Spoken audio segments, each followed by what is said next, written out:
Introduction.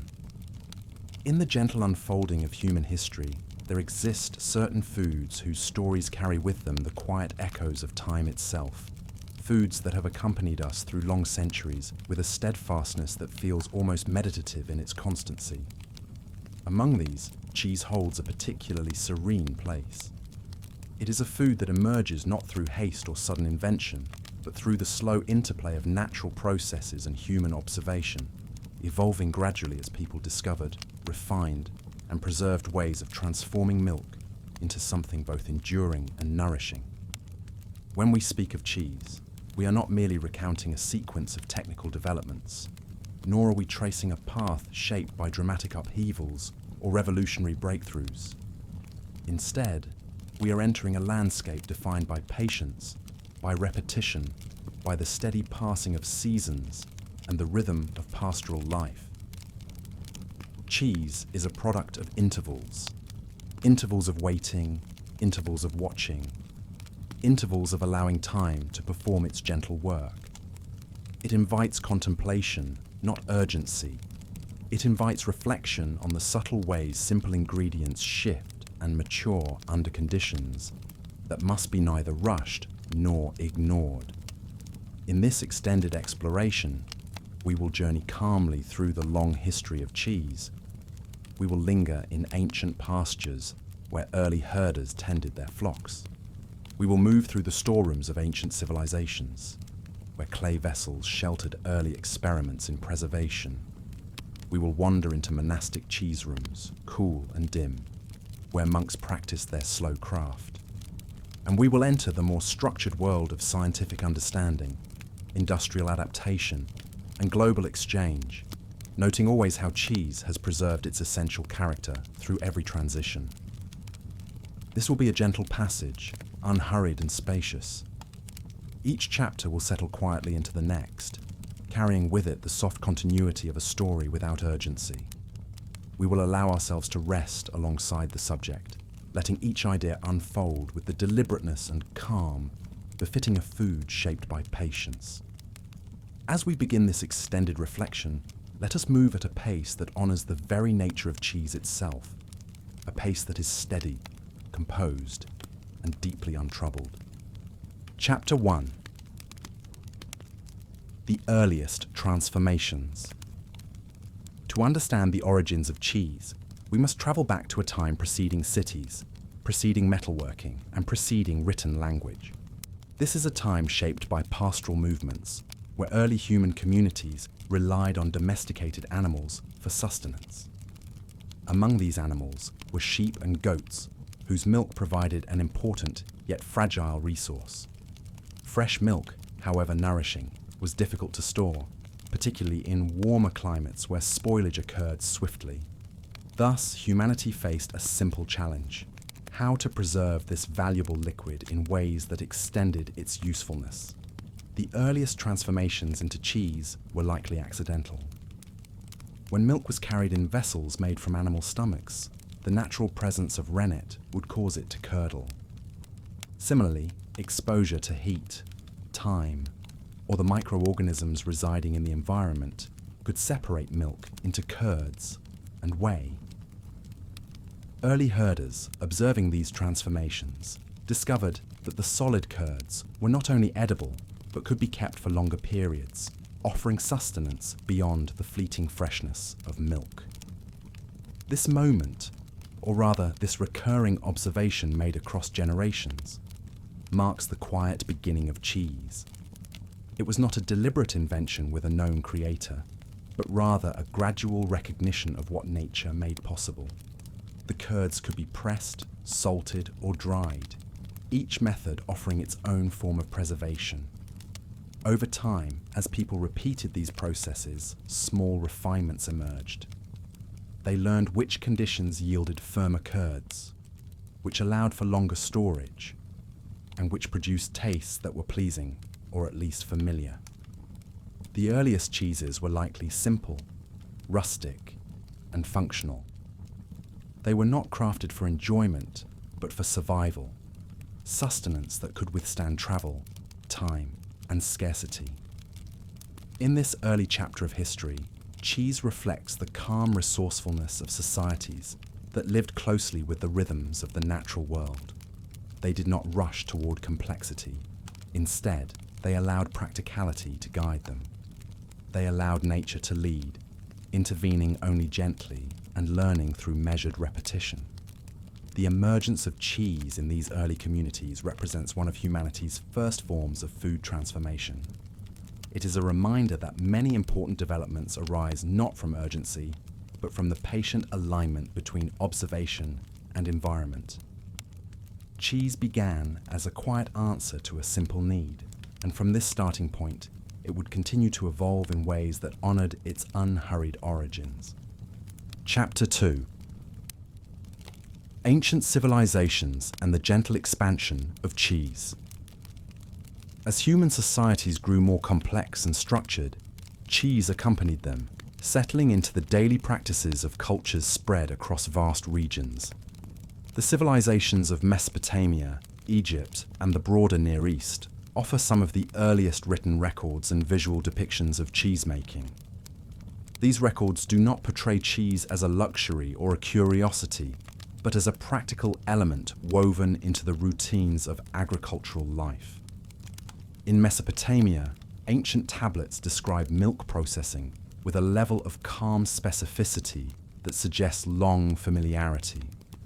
The people of these early river civilizations understood the value of transforming milk into durable forms, and they approached the work with a quiet confidence born from repetition. Cheese appears to have held a place not only in daily meals, but also in trade, functioning as a stable commodity that could be transported or stored with relative ease. Egyptian tomb paintings further illustrate the serene continuity of cheesemaking practices. On the walls of Old Kingdom tombs, artisans carved scenes depicting the careful pressing of curds, the tying of cloth bags to drain whey, and the arrangement of cheese in orderly rows. These images reveal a process that was both methodical and dependable. They show a society that incorporated cheese seamlessly into its culinary traditions, not as a symbol of wealth or festivity, but as a steady presence in a diet shaped by environmental realities and agricultural cycles. In ancient Greece, cheese was similarly integrated into daily life. References to cheese appear in literature not as dramatic focal points, but as ordinary, grounding details: food for shepherds, sustenance for travelers, offerings for gods. The Greeks practiced a form of cheese-making that was both simple and adaptable, reflecting a culture that valued moderation and balance. Their cheeses were often fresh, shaped by the immediate environment rather than by long periods of aging. Across these ancient civilizations, cheese remained remarkably consistent in its essence. It was a food shaped not by excess, but by necessity, not by ambition, but by routine. Its history in these early societies illustrates how cheese quietly permeated human life, spreading not through conquest or dramatic innovation, but through practical knowledge shared among farmers, herders, and households. This slow expansion laid the foundation for the rich diversity of cheese that would emerge in later centuries, always grounded in its earliest role as a calm, reliable companion to human sustenance. Chapter 3: Rome and the gradual structuring of cheese-making. The Roman Empire introduced a new level of organization to the world of cheese. As with many aspects of Roman life, cheese became subject to processes of classification, documentation, and regulation. Roman writers describe cheeses from different regions with careful observation, noting variations in texture, flavor, and use. These descriptions did not seek to elevate cheese to a status of luxury, but to acknowledge the diversity that naturally arose from the many environments that produced it. Roman households often contained dedicated spaces for storing and aging cheese. These chambers, kept cool through architectural design or natural geography, allowed cheese to mature slowly. The Romans understood that time was not merely a passive participant, but an active ingredient. that the unfolding of days and weeks shaped cheese in ways that required both patience and attentiveness. Though their technological capabilities were limited by modern standards, their methods reflected an early understanding of controlled environments and deliberate aging. Cheese also played a steady role in the Roman diet. Soldiers carried it on long marches, finding comfort in its durability.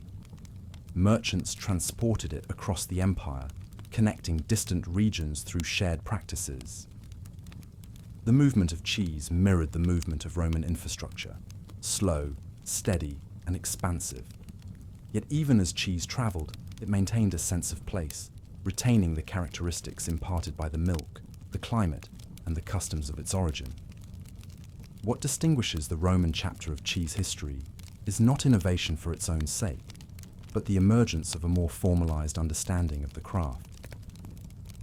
The Romans observed cheese with the curiosity of administrators and scholars. They respected its diversity and recognized its practical importance. Through their writings and practices, they preserved knowledge that would continue to influence cheesemaking long after the empire's decline. In this era, cheese evolved gently from a household craft into part of a broader cultural and economic system. The Roman approach reinforced the idea that cheese was not merely sustenance, but a product of human skill refined through careful attention. Their contribution lies not in transforming cheese radically, but in giving structure to its existing traditions, allowing the craft to endure with renewed stability. Chapter 4. Monastic quietude and the preservation of tradition. With the fall of the Roman Empire, Europe entered a period marked by social fragmentation and shifting political landscapes. Yet in the midst of this uncertainty, monasteries emerged as centers of stability and learning. These monastic communities preserved not only religious texts, but practical knowledge, including the craft of cheesemaking. Monastic life was governed by a rhythm of prayer, labor, and contemplation, creating an environment where tasks were performed with steadiness and attention. Cheese fit naturally into this rhythm. Monks tended herds, collected milk, and transformed it into cheese through processes that required both calm repetition and subtle adjustment. Their approach was neither hurried nor experimental. It was shaped by the values of patience, humility, and respect for tradition. Over time, monasteries became known for producing cheeses that reflected the local environment and the quiet dedication of those who made them.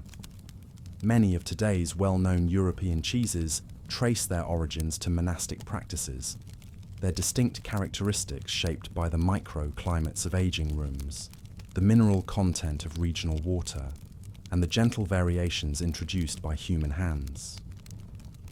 These cheeses were not commodities in the modern sense, but expressions of continuity. Foods shaped by communities that valued consistency and care. The monastic period represents one of the most serene chapters in cheese history. It is a time when innovation occurred not through deliberate pursuit, inherited methods. The monks did not seek recognition or change. They sought to maintain a stable routine, and cheese was simply one aspect of this routine. Their contributions remind us that preservation can be as important as invention, and that many crafts flourish most fully in environments where time is allowed to move slowly. As Europe gradually reorganized itself beyond the monastery walls, the cheeses developed in these communities would spread into broader society, carrying with them the calmness and depth imparted by centuries of monastic care. Chapter 5. Regional identities and the quiet formation of distinct traditions.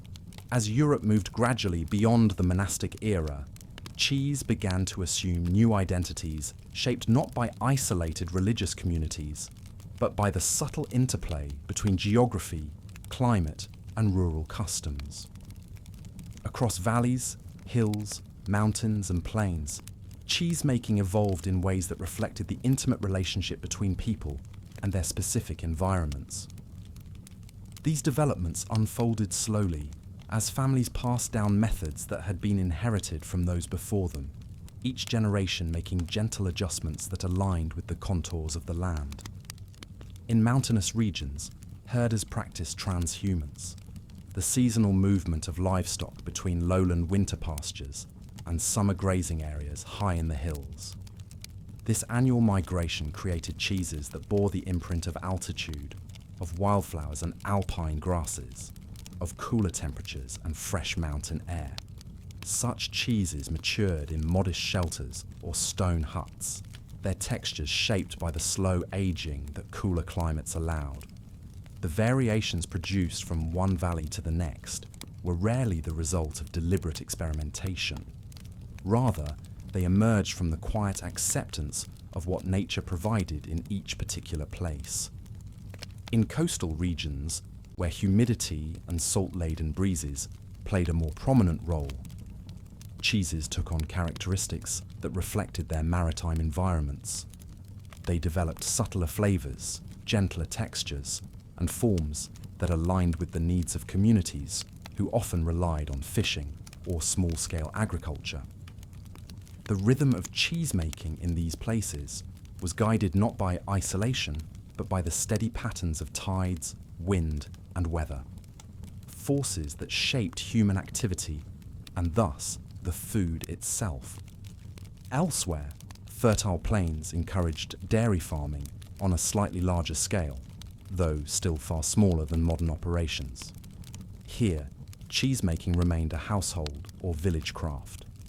People produced cheeses suited to their climates, sometimes soft and eaten fresh, sometimes firm and pressed, sometimes stored in cellars where the natural coolness allowed for gradual, steady aging. These cheeses did not strive to differentiate themselves. Their uniqueness arose simply from being the product of a particular environment and particular customs. By this period, Europe had become a landscape of quiet diversity. Cheeses varied from one region to another, not because of dramatic differences in technique, but because of the small, almost imperceptible adjustments made over generations. Soil composition, vegetation, seasonal temperatures, and cultural habits all played their part. The identity of each cheese was shaped not by bold invention, but by gentle continuity. In this way, cheese became a reflection of place, a calm, edible map of the landscapes in which people lived their ordinary, unhurried lives. This regionalization laid the foundation for the rich tapestry of cheeses that still exists today. It reminds us that complexity can emerge from simplicity, and that the most enduring traditions are often those formed not through disruption, but through the gradual and patient shaping influence of time. Chapter 6. The slow rise of trade, exchange, and cultural interweaving.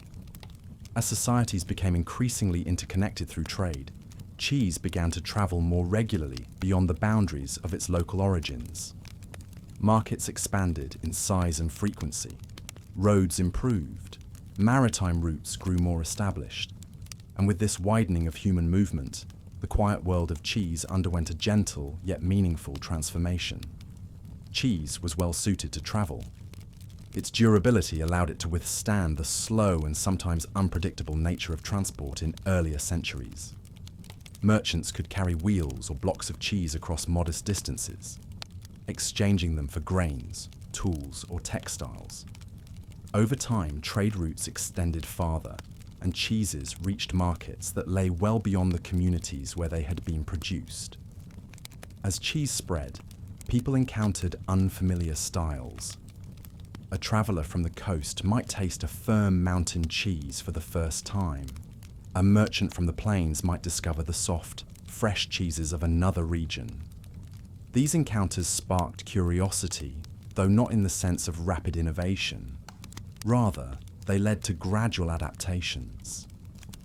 Cheesemakers, inspired by what they encountered, or simply by the needs of those with whom they traded, sometimes incorporated new practices into their routines, altering minor aspects of production or aging. These adjustments were soft and unhurried, embedded within customs rather than imposed upon them. Trade also fostered the sharing of knowledge.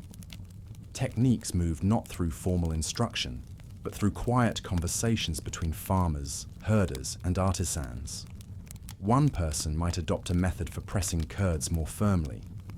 Another might experiment with storage conditions inspired by what they observed while visiting a distant market. In this manner, cheesemaking became a subtle form of cultural exchange, shaped as much by observation as by intentional teaching. Yet even as cheese traveled and evolved gently, it remained deeply anchored in place. The environmental factors that influenced milk, curds, and aging conditions could not be replicated precisely elsewhere. Thus, while techniques spread, the cheeses themselves retained regional identities. What moved across trade routes was not uniformity, but diversity, a quiet mosaic of flavors, textures, and traditions. Through this slow interweaving of cultures, cheese became both a local product and a shared experience. It linked communities across geography, functioning as a steady, familiar presence in a world growing gradually more connected.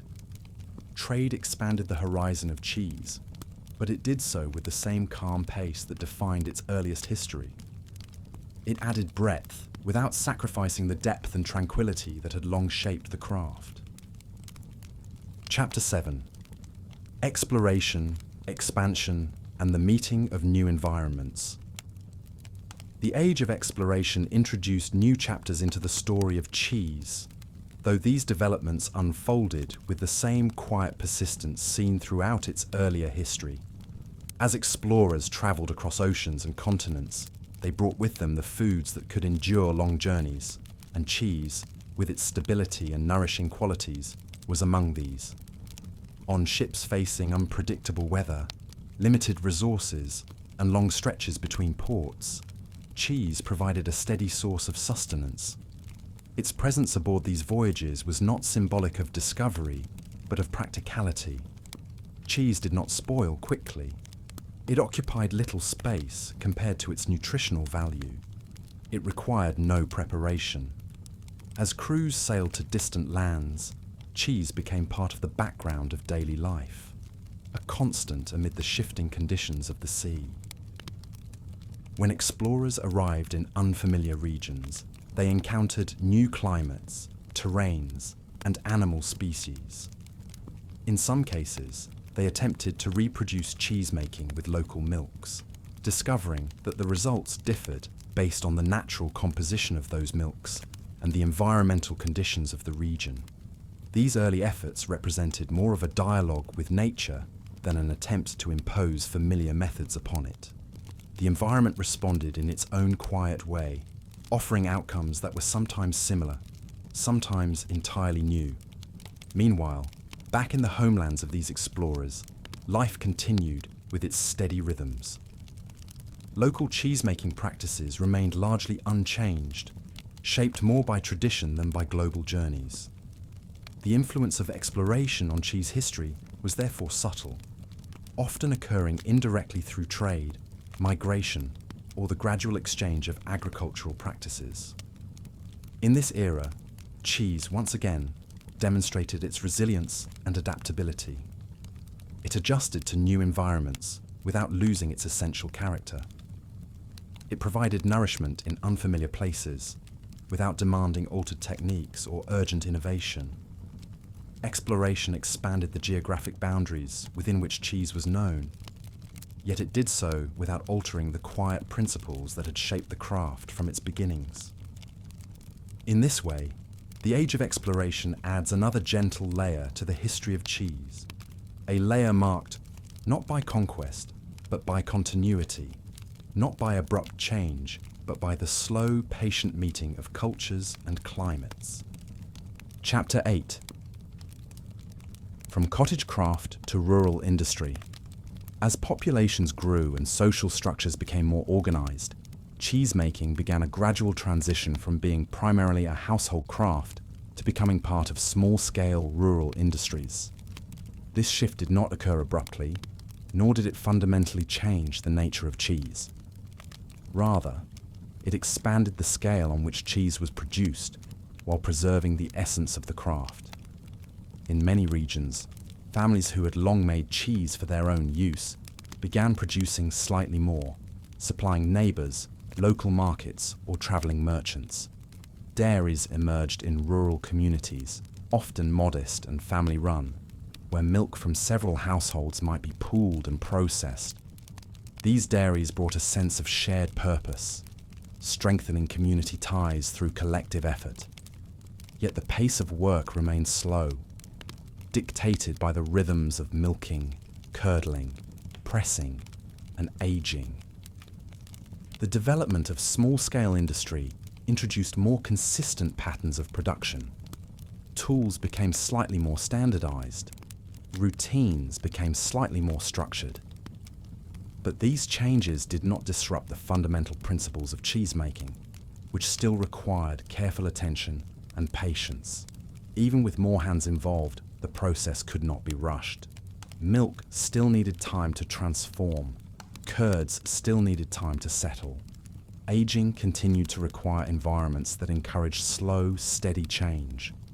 What distinguishes this era is not industrialization in the modern sense, but the expansion of cheese into broader economic life. Cheese became a product with greater social presence, something sold, traded, and recognized as part of the agricultural identity of many regions. Yet it remained rooted in the intimate knowledge of those who had made it for generations. The rural industry of cheese did not disrupt tradition. It gave tradition a wider reach. It allowed more people to share in the food, while preserving the calm, deliberate methods that had shaped cheese for centuries. This chapter of history shows that scale can increase without sacrificing the quiet values that define a craft, and that growth can occur gently, guided by the steady hands of everyday practitioners. Chapter 9. The gradual emergence of scientific insight. As the centuries unfolded and intellectual curiosity took new forms, humanity entered a period where natural processes became subjects of formal inquiry. The world of cheese, long guided by observation, intuition, and repetition, began to intersect with the developing field of science. This intersection did not occur suddenly, nor did it sweep away established traditions. Instead, it unfolded with the same unhurried cadence that had always characterized cheesemaking. Early scientists approached cheese with a desire to understand rather than to transform. They examined the behavior of milk, the formation of curds, and the conditions under which flavors developed. They observed the actions of microscopic organisms, not with the intention of replacing traditional methods, but with the aim of illuminating what had previously been unseen. Their studies revealed that bacteria, molds, and enzymes played essential roles in shaping texture, aroma, and longevity. These discoveries did not disrupt cheesemaking. Rather, they explained it with greater clarity, offering insights that enriched the appreciation of a craft already centuries old. Cheesemakers themselves incorporated these findings gradually. They adjusted temperatures with greater precision, recognizing how even slight variations could shift the outcome. They learned which cultures produced desired results, and how the natural environment influenced the microbial life present in aging rooms and cellars. Yet they did so without abandoning the calm routines honed by generations. Science complemented tradition, offering new layers of understanding while allowing the craft to remain grounded in time-honored practices. The relationship between cheesemaking and scientific inquiry became one of gentle cooperation. Cheesemakers continued to rely on sensory experience, the feel of the curds, the scent of the aging room, the visual cues that signaled readiness. Scientists, meanwhile, provided explanations that deepened these observations, connecting them to broader principles of chemistry and biology. This era represents not a transformation of cheesemaking, but an expansion of awareness. It shows how knowledge can grow without disrupting the steady rhythms of a craft. It also illustrates that tradition and science need not stand in opposition. When approached with humility and curiosity, they can coexist, each strengthening the other in quiet and meaningful ways. Through science, cheesemaking gained new tools, but it did not lose its soul. The process remained slow, patient, and deeply rooted in the natural passage of time. And in this harmony between tradition and understanding, cheese entered the modern world with a renewed sense of continuity. Chapter 10: Industrialization and the Preservation of Heritage. As societies moved toward industrialization, the production of many foods shifted dramatically. Machines replaced certain forms of manual labor.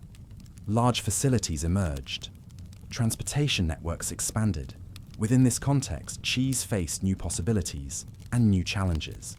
Yet even as the world began to move more quickly, cheese maintained a steady balance between efficiency and tradition.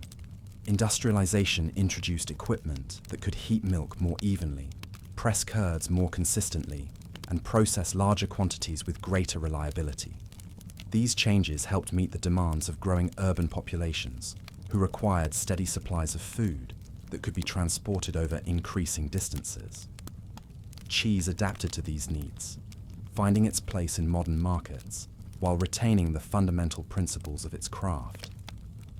Despite the rise of large-scale production, many traditional cheeses remained tied to their geographical origins. Legal protections were introduced in various regions to preserve names, methods, and environmental conditions essential to specific cheese types. These protections were not expressions of nostalgia, but acknowledgements of the intrinsic link between a cheese and its place of origin. They recognized that certain flavors could emerge only from particular combinations of climate, land, and practice, elements that could not be replicated simply by applying technology.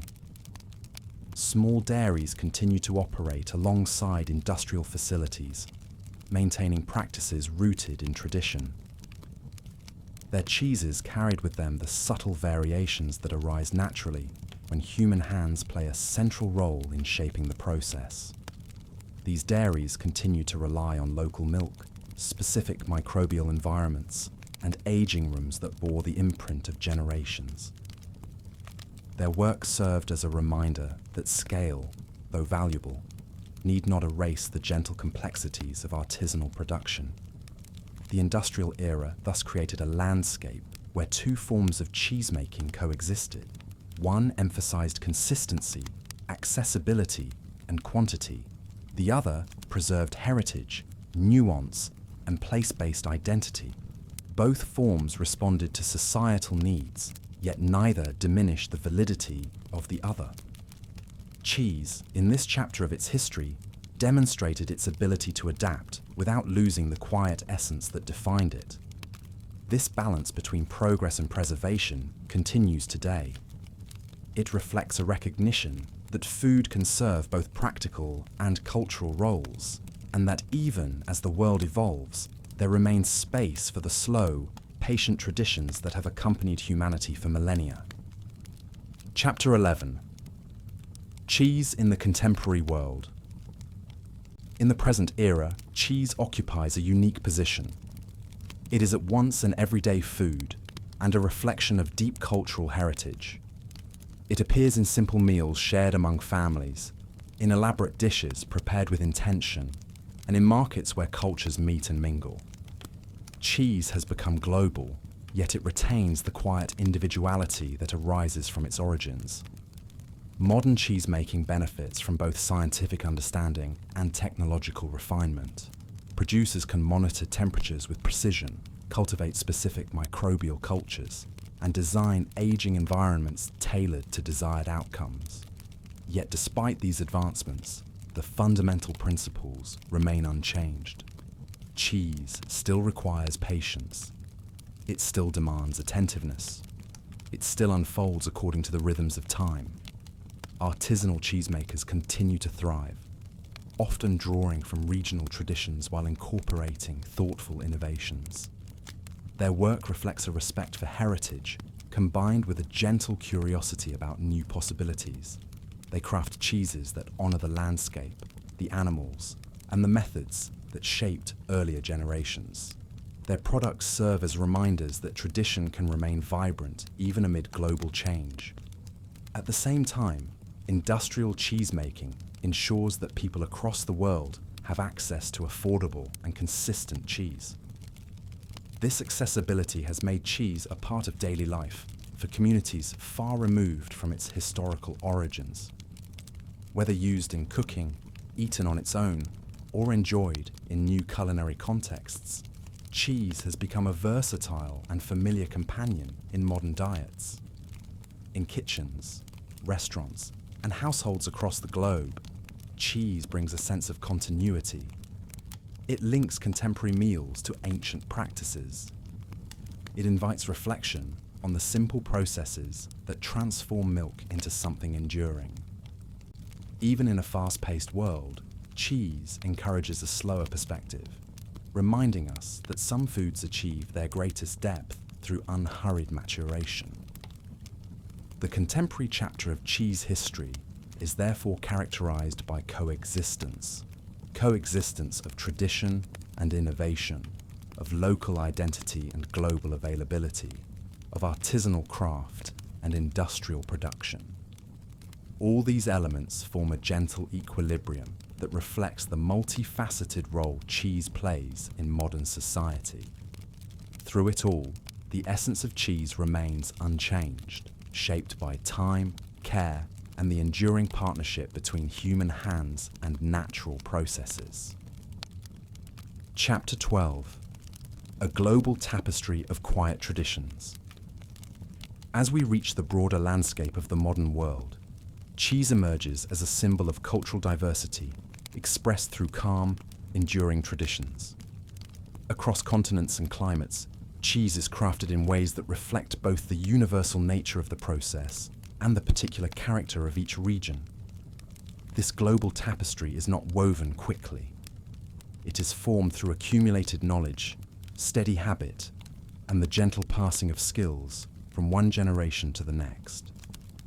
In mountainous regions, cheeses continue to reflect the flora of high pastures and the cool stability of stone cellars. In arid environments, cheeses are shaped by dryness, salt, and the need for preservation under challenging conditions. In temperate zones, a broad array of cheeses emerge, each shaped by subtle shifts in weather, vegetation, and local preference. Around the world, people still approach cheese-making with a sense of reverence for the slow processes it requires. Fresh cheeses are enjoyed soon after production, offering a delicate taste that mirrors the immediacy of the milk from which they are made. Aged cheeses rest for months or years, absorbing the quiet influences of their surroundings as they mature in silence. These practices persist not because they resist change, but because they honor the interplay between nature and craft. Cheese today reflects the shared human desire to create nourishment that endures, food that transcends the moment of its making. Each cheese carries something of the place where it was formed, a fragment of landscape, a whisper of climate, a suggestion of history. Together, these cheeses form a gentle mosaic, a calm expression of the world's varied environments. The global diversity of cheese illustrates that traditions need not fade as cultures interact. Instead, they can coexist, each adding depth to the collective story of human foodways. This coexistence is not marked by competition or dominance, but by quiet continuity. Through mutual respect and steady practice, cheese remains an enduring symbol of how local customs can thrive within a connected world. As we consider this global perspective, we are reminded once more that the history of cheese is not defined by sudden transformations. It is defined by the long, steady unfolding of processes that rely on time's patient passage. It is a story carried forward not by urgency, but by the enduring calm of tradition. Closing reflections. As our extended journey through the history of cheese draws to a gentle close, we return to the qualities that have quietly shaped this food for thousands of years. Cheese is a testament to patience. It is a product of slow transformation, guided by the measured interplay between human care and natural processes. From its earliest accidental beginnings to its global presence today, cheese has moved through history with a steady rhythm that mirrors the continuity of human life itself. This story has taken us through ancient pastures, monastic cellars, bustling markets, and modern dairies. In each setting, cheese has remained a calm companion, offering nourishment that carries with it the memory of careful hands and deliberate time.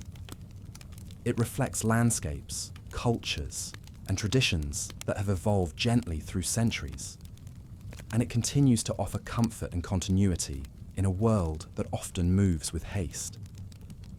As we conclude, we do not assume that listeners are ending their day or preparing for rest, though the pace of this narrative may naturally invite a sense of stillness.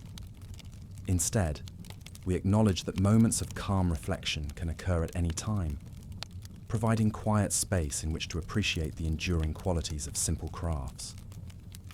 Cheese reminds us that value can emerge from processes that unfold slowly, that meaning can be found in unhurried work, and that tradition carries strength when it is practiced with attentiveness and care. Thank you for accompanying this extended exploration. May the tranquil rhythm of this history remain with you, offering a gentle reminder of the beauty that arises when human practices align with the steady patience of the natural world.